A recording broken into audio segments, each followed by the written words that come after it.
ఇక్కడ మంచి మాటలు చెప్పాను, చెడ్డ మాటలు చెప్పాను అనే దానికి బ్యారియర్ లేదు. Very clear. నేను వాళ్ళు అడిగిన వాటికి సమాధానాలు ఇచ్చాను. వాళ్ళు మళ్ళీ ఏదన్నా ఉంటే నాకు కాల్ చేస్తూ ఉన్నారు, నాకు మెసేజ్ పంపుతూ ఉన్నారు.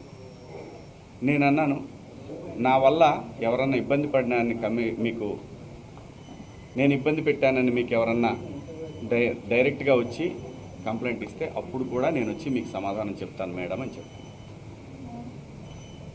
థ్యాంక్ యూ అండి. సార్, ఇప్పుడు మీరు ఇచ్చేటువంటి కనిపిస్తుందండి. సో అపాలజీ చెప్పారు, కానీ ప్రకాష్ రాజ్ మాత్రం ఇక్కడికి చెత్తగా మాట్లాడాడు, శివాజీ ఆడవాళ్ళ పట్ల గౌరవమే లేదు అని చెప్తున్నాడు. ఏం చెప్తారు మేడం? నేను ఇంకా చూడలేదండి, చూసినాక చెప్తాను. సార్, మీరు ఇచ్చిన ఎక్స్ప్లెనేషన్ తోని ఇప్పుడు ఈ మహిళా కమిషన్ యాక్సెప్ట్ చేశారా సార్? మీ మాటలకి కట్టుబడే ఉన్నారా? కేవలము 2 మాటలే పొరపాటుగా అన్నాను అన్నది మాత్రమే వెనక్కి తీసుకుంటున్నారు. వాళ్ళకి ఏవైతే నచ్చలేదో వాటికి నేను క్షమాపణ చెప్పాను. నేను ఇచ్చిన స్టేట్మెంట్ అలాగే ఉంది కదా, దాన్ని నేను వెనక్కి తీసుకున్నది ఆగుతుందా? కాదు కదా.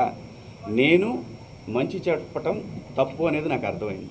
సోషల్ మీడియాలో విపరీతమైనటువంటి సపోర్ట్ అవుతుందంటే ఎవరినో పొగిడిన తర్వాత ఇంకా ఎవరినో విమర్శించినట్టు అవుతుంది. కాబట్టి ఈ విషయాన్ని ఇంతటితో వదిలేద్దాం. దయచేసి అందరూ కూడా ఎవరి అంతరాత్మలకు వాళ్ళకి తెలుసు ఏం జరుగుతుందనేది. అందరి అభిప్రాయాలను గౌరవిద్దాం.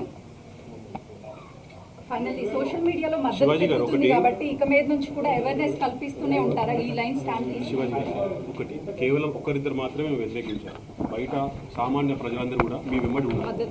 సో దీనికి మీరేమంటారు? నేను అవకాశం ఇచ్చానండి, కొంతమందికి మాట్లాడే అవకాశం ఇచ్చాను. ఇక్కడ నాకు అర్థమైంది ఏంటంటే, నువ్వెంత నీ బతుకెంత అంటున్నారు, వాళ్ళని గౌరవిస్తాను. అంటే ఇప్పుడు మీరు చెప్పిన దాంట్లో కూడా నా మీద అంత నా వెనకాలే ఉండి నా మీద కుట్ర చేశారన్నారు కదా, వీళ్ళందరికీ అదేదే నేను అనేది. నేను ఎవరికి భయపడను. అంటే మీకు బాధగా అనిపిస్తుందా? నేను బతుకు తెరువుకి వచ్చేవాడిని, ఇక్కడ కాకపోతే కష్టపడేవాడిని, ఇంకో చోట పోయి బతుకుతా.